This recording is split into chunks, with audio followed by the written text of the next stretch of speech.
ही मायने में कहूं तो अंतरिक्ष का कोई भी मिशन हो और चाहे किसी भी देश के द्वारा संचालित किया जा रहा हो, इसरो मिशन की निश्चितता और अनिश्चितता के बीच बहुत ही महीन अंतर होता है, जिससे कि एक मिशन सफल या असफल होता है।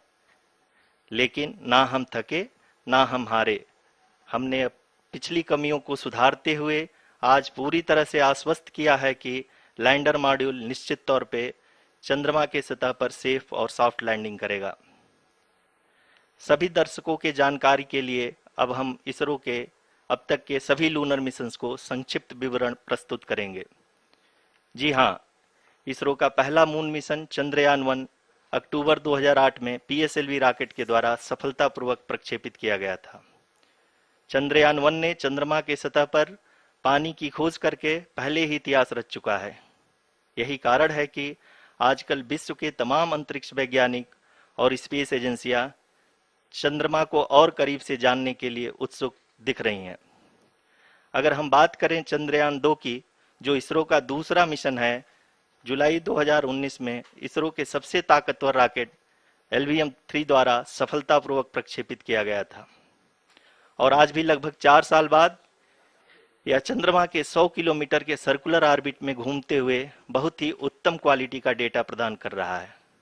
मिशन के प्रारंभ में इसकी आयु 1 साल निर्धारित की गई थी, परंतु LVM-3 द्वारा बहुत ही सटीक इंजेक्शन और मिशन मैनेजमेंट की वजह से चंद्रयान-2 काफी लंबे समय तक कार्यरत रहेगा। अब तक चंद्रयान-2 चंद्रमा के लगभग सभी भागों का चित्र ले चुका है। इसका एक बहुत ही महत्वपूर्ण पेलोड OHRC यानी कि ऑर्बिटर हाई रेजोल्यूशन कैमरा विश्व का सबसे बेहतरीन कैमरा है, जो कि चंद्रमा के सतह का लगातार पिक्चर भेज रहा है। अब मैं ROC जी से निवेदन लूनर इंजेक्शन किसी भी इंटरप्लेनेटरी मिशन के लिए बहुत ही आवश्यक परंतु कठिन ऑपरेशन होता है। इस सफल मैन्यूवर के बाद चंद्रयान-3 पृथ्वी से दूर निकलकर चंद्रमा के प्रभाव क्षेत्र में एक हाइपरबोलिक ट्रेजेक्टरी के द्वारा पहुंचाया गया। पुनः 5 अगस्त 2023 को लूनर ऑर्बिट इंसर्शन के द्वारा चंद्रयान-3 को 160 किलोमीटर के पेरिलून और 18,000 किलोमीटर के अपोलून के साथ चंद्रमा के इलिप्टिकल ऑर्बिट में स्थापित कर दिया गया। TLI के तरह LOI भी एक बहुत जटिल ऑपरेशन होता है। इसमें हमें यह ध्यान देना आवश्यक होता है कि उपग्रह के वेग मान को एक निश्चित बिंदु से घटाया जा सके, अन्यथा उपग्रह चंद्रमा के प्रभाव क्षेत्र से बाहर निकल जाएगा। LOI के सफलतापूर्वक परिचालन के बाद चंद्रयान-3 की कक्षा को 4 बार और परिवर्तित किया गया। इस दौरान चंद्रमा की अधिकतम ऊंचाई को घटाकर 160 किलोमीटर कर दिया गया। इस पूरी प्रक्रिया में प्रपल्सन मॉड्यूल का लगभग 755 किलोग्राम ईंधन का उपयोग हुआ और चंद्रयान-3 के वेग मान को लगभग 850 मीटर प्रति सेकंड कम कर दिया गया। लैंडर मॉड्यूल को लगभग 150 किलोमीटर के सर्कुलर ऑर्बिट में स्थापित करने के बाद 17 अगस्त 2023 को प्रपल्सन मॉड्यूल से अलग कर दिया गया। पुनः लैंडर मॉड्यूल के ऑर्बिट को 2 डीबूस्ट मैन्यूवर्स के द्वारा 150 किलोमीटर के सर्कुलर ऑर्बिट से घटाकर 25 गुणे 130 किलोमीटर के एलिप्टिकल ऑर्बिट में स्थापित कर दिया गया। इस दौरान यह भी सुनिश्चित कर दिया गया कि 800 न्यूटन के चारों थ्रोटेबल थ्रस्टर्स पावर डिसेंट के समय किसी भी चुनौती का सामना कर सकें। लैंडर मॉड्यूल इस ऑर्बिट में 4 दिन तक चंद्रमा की परिक्रमा करता रहा ताकि इसके सभी सब सिस्टम को पावर डिसेंट से पहले कार्यात्मक रूप से वेरीफाई और वैलिडेट किया जा सके। इस दौरान चंद्रयान-2 और लैंडर मॉड्यूल की आपस में बातचीत भी हो चुकी है। और संक्षेप में अब तक की यात्रा की बात करें तो लैंडर मॉड्यूल अब तक 21 बार पृथ्वी के और लगभग 120 बार चंद्रमा का चक्कर लगा चुका है और इस पूरी यात्रा में लगभग 55 लाख किलोमीटर की यात्रा भी पूरी कर चुका है। अब तक के इस पूरे अभियान में यह भी सुनिश्चित किया गया कि सारे ऑर्बिट मैन्यूवर्स इस प्रकार किए जाएं कि लैंडिंग साइट पावर डिसेंट की शुरुआत से ही लैंडर के ऑर्बिटल प्लेन में बना रहे।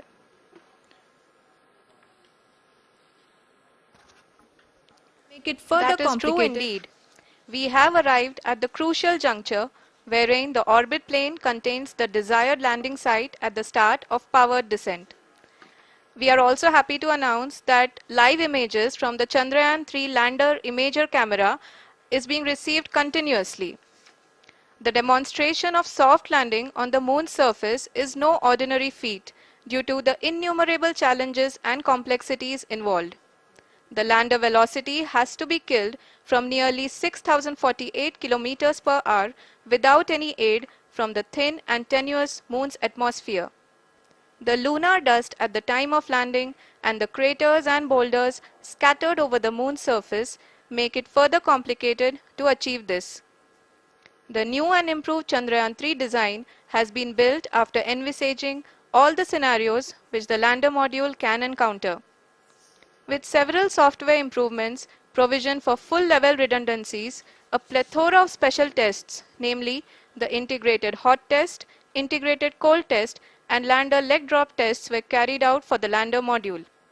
The success of these tests has provided great confidence in the performance of all the onboard sensors, propulsion system, and associated guidance, control, and navigation algorithms. The key findings during the tests have enabled to improve the overall system performance. The largely unexplored south pole of the moon has been chosen as the intended landing site since there is a possibility of finding ice and other minerals which would be vital resources for future explorers. Apart from continuing investigations pioneered by Chandrayaan-1 and Chandrayaan-2, the Chandrayaan-3 mission will also provide invaluable data to the science community around the world. Let us give our viewers a glimpse on the configuration of Chandrayaan-3 mission.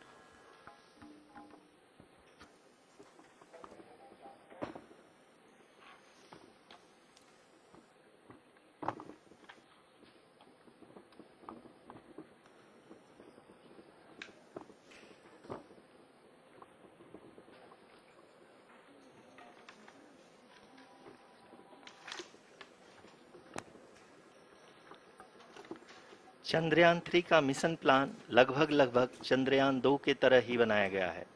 यहाँ यह भी सुनिश्चित किया गया है कि चंद्रयान 3 को rocket से अलग होने से लेकर के चंद्रमा के निकटतम कक्षा में स्थापित होने तक सारी गतिविधियां चंद्रयान 2 के तरह ही हों।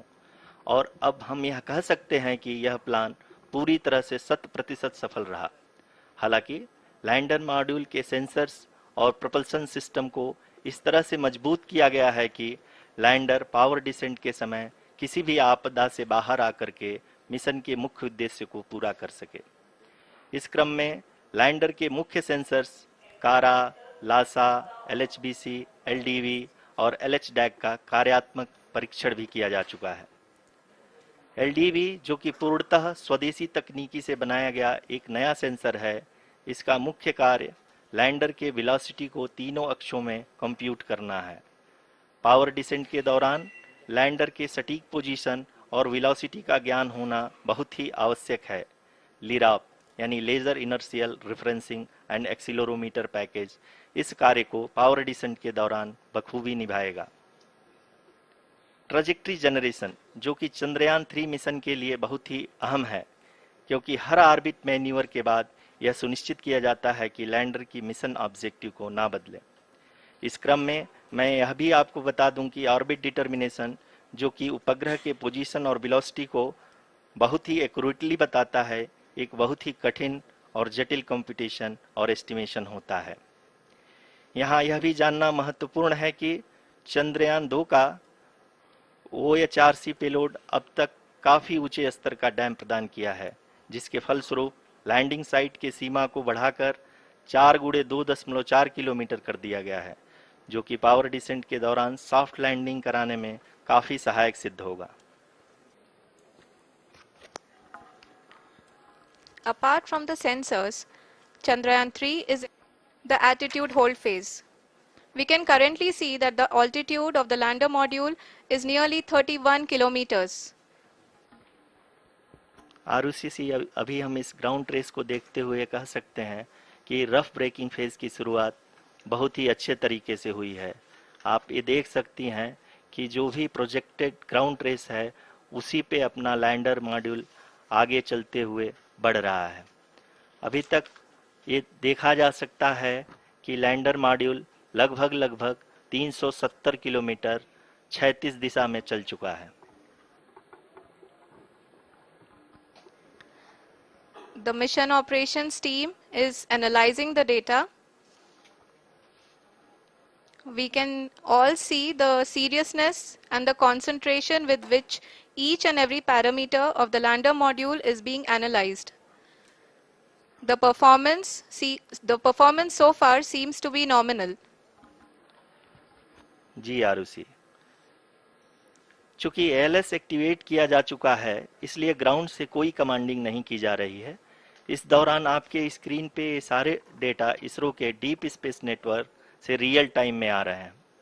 इस मिशन में सेकेंड और थर्ड ऑर्डर गाइडेंस पॉलिनोमियल का प्रयोग हुआ है, जो कि इनर्शियल थ्रस्ट और एंगल के हमेशा सुनिश्चित करेगा। During the entire descent, there is no ground intervention as the ALS has taken charge. The preparation for today's event had started nearly 48 hours before, wherein various pre-selections and uplinking of parameters were done.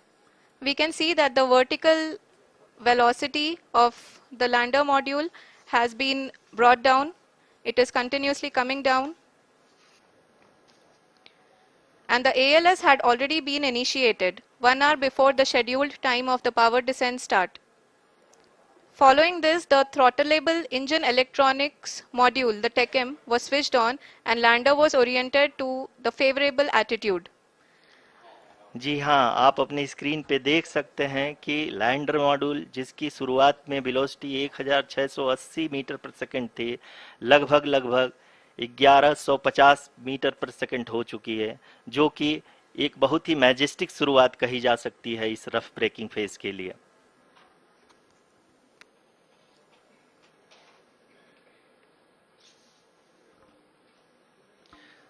यहाँ पे मैं आपको ये भी बताते चलूं कि आप अपने स्क्रीन पे देख सकते हैं कि द लैंडर मॉड्यूल का आल्टीट्यूड धीरे धीरे अब कम होता हुआ दिख रहा है, और जो कि एक्सपेक्टेड भी है।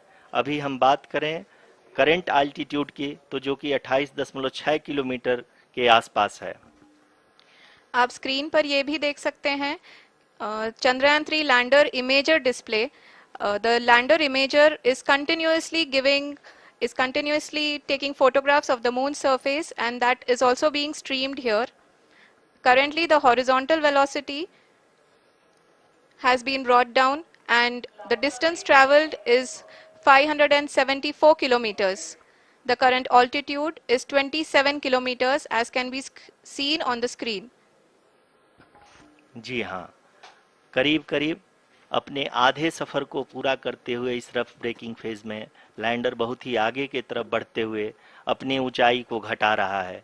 अगर अब बात करें तो लैंडर की ऊंचाई चंद्रमा के सतह से लगभग 27 किलोमीटर से नीचे हो चुकी है, करीब करीब 26.7 किलोमीटर के आसपास है।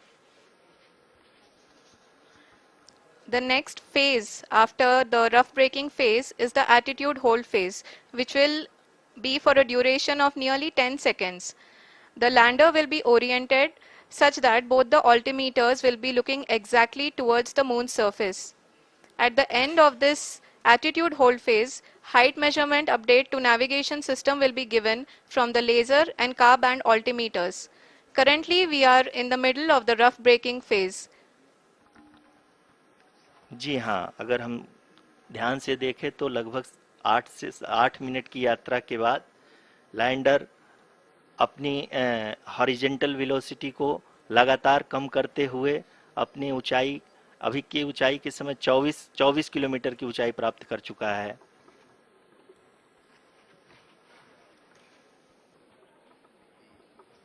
अब तक के आंकड़े को देखते हुए हम कह सकते हैं कि लैंडिंग पूरी तरह से नॉमिनल है।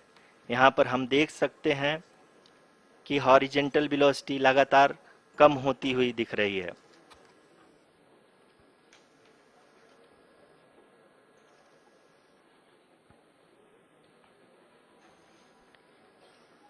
The altitude of lander from ground is currently 22 kilometer, which is again going to be coming down, and that is expected. For the viewers who have joined now, We are in the powered descent phase, and we are in the rough braking phase, which is the first phase of the powered descent. We have currently traveled a downrange of 697 kilometers, and the downrange that has to be traveled during this phase is 713.5 kilometers. जी हाँ, अभी आप देख सकते हैं कि lander की horizontal velocity लगभग 720 metre प्रति सेकंड हो गई है। लगभग हम ये कह सकते हैं कि 900 मीटर प्रति सेकंड वेलोसिटी को कम किया जा चुका है।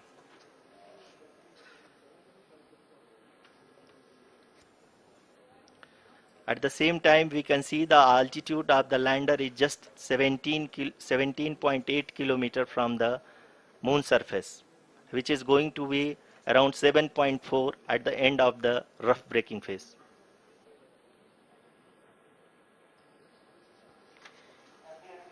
इस फेज के बाद हम जाएंगे towards the attitude hold phase, where we will be expecting sensor update from the laser and car band altimeters.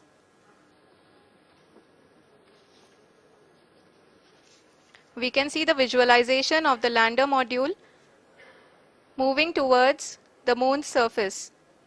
The current altitude is nearly 15.2 kilometers, and the distance traveled is 754 kilometers. We can also see the image that the lander imager camera has been providing. जी हाँ, इस rough breaking phase के दौरान 800 Newton के चारों throttle engine अपने कार्य को पूरी तरह से अंजाम दे रहे हैं और लैंडर के हॉरिजॉन्टल वेलोसिटी को लगातार कम कर रहे हैं। अब तक लैंडर लगभग अपने 75 से 80% की यात्रा को पूरा कर चुका है।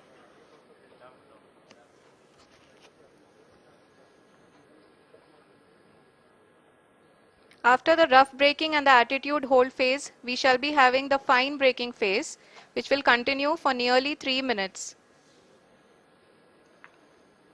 The whole phase is being driven by the autonomous landing sequencer, and there is no intervention from ground. जी हाँ आरुषि, अभी आप अपनी स्क्रीन पे देख सकती हैं कि जो करंट आल्टीट्यूड है चंद्रमा के सतह से लगभग 10 किलोमीटर के आसपास है। जी हाँ, हम अपने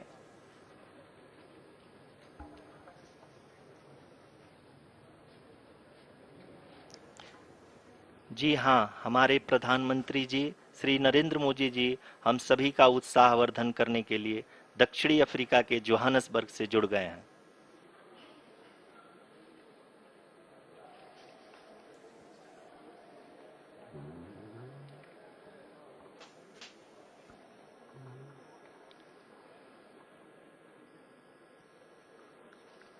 Yes, we are privileged to have with us Honorable Prime Minister of India, Shri Narendra Modi ji, who has joined us from South Africa's Johannesburg to encourage us.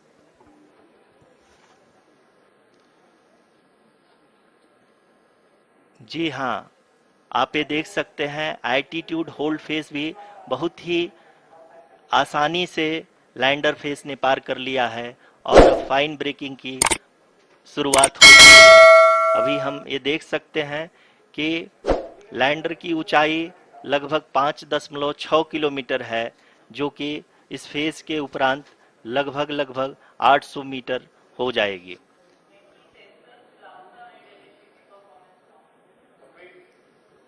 We can hear from the mission operations team that the sensors are performing nominally, and we are currently in the midst of the fine braking phase, which is going to continue for 3 minutes, and the altitude is going to be reduced to nearly 800 meters at the end of this phase.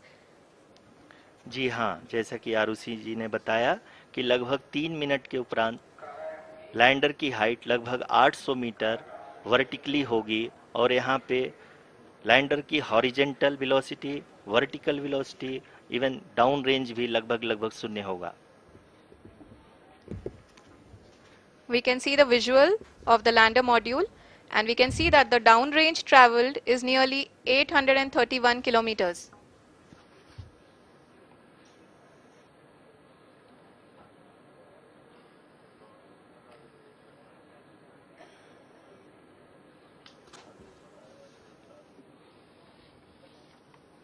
जी हाँ, आप अपनी screen पे देख सकते हैं कि lander की ऊंचाई अब चंद्रमा की सतह से लगभग 3 किलोमीटर से कम हो चुकी है।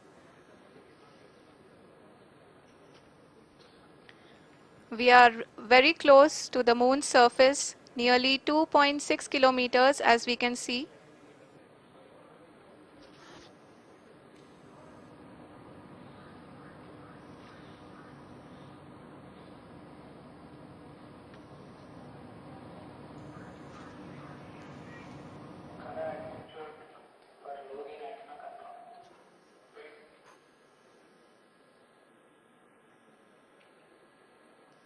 जी हाँ, अभी आप देख सकते हैं कि लैंडर की ऊंचाई लगभग लगभग 1 किलोमीटर के आसपास है।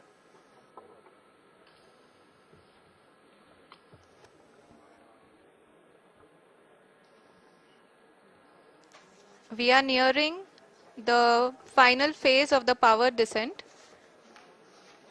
which is going to be the vertical descent phase or the local navigation phase.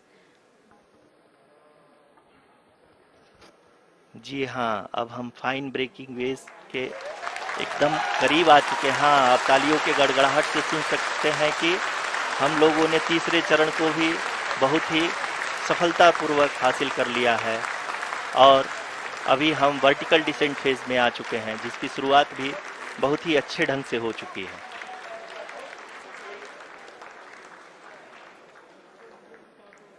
Lot of applause indicates that till now the performance has been nominal. We are in the vertical descent phase 1. The altitude is being brought down from 800 meters and we are nearing and approaching the lunar surface. जी, आप अपने screen पे देख सकते हैं कि lander का height लगातार कम होता जा रहा है। इस समय हम लैंडिंग साइट के जस्ट ऊपर हैं और इस समय इसकी ऊंचाई लगभग लगभग 600 मीटर के आसपास है। इस फेज के दौरान लगभग 150 मीटर के ऊंचाई पे पहुंचने के बाद लैंडर अगेन लगभग 20 से 22 सेकंड के लिए हॉवरिंग करेगा। We are above the landing site. The horizontal as well as the vertical velocity is now being constantly reduced and the lander module has begun its descent towards the landing site.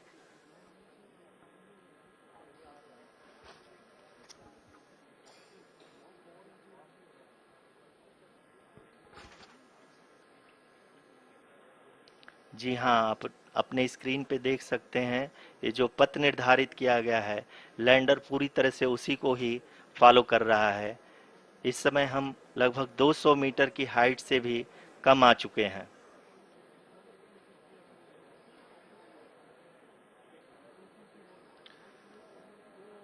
अब हम ये देख सकते हैं कि हम लगभग लगभग 150 मीटर की ऊंचाई पे हैं चंद्रमा के सतह से।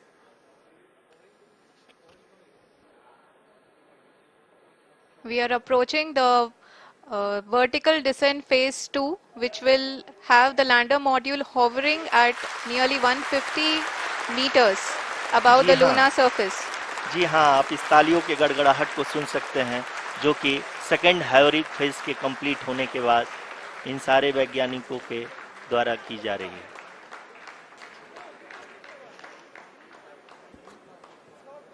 जी हाँ, आप अगर फिर से ध्यान से देखें तो एल्टीट्यूड पुनः कम होता जा रहा है। अभी हम लोग लगभग लगभग 135 मीटर की ऊंचाई पे हैं। The sensors that are updating at this point are providing confirmation of the safety of the landing site. As expected, the retargeting is going on and this is a very good signature for the lander.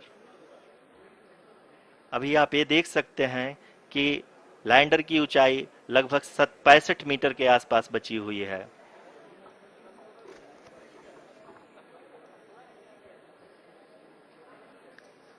Currently, only 2 engines are now being fired, and we are nearly at zero velocity, vertical and horizontal. We were hovering, and now we are approaching the moon's surface. धीरे धीरे lander की वेगमान को कम किया जा रहा है और हम अब लगभग 50 मीटर से भी कम आ चुके हैं. We can see the Honorable Prime Minister, Shri Narendra Modi ji, who is here to encourage us, and he is critically looking at the visuals.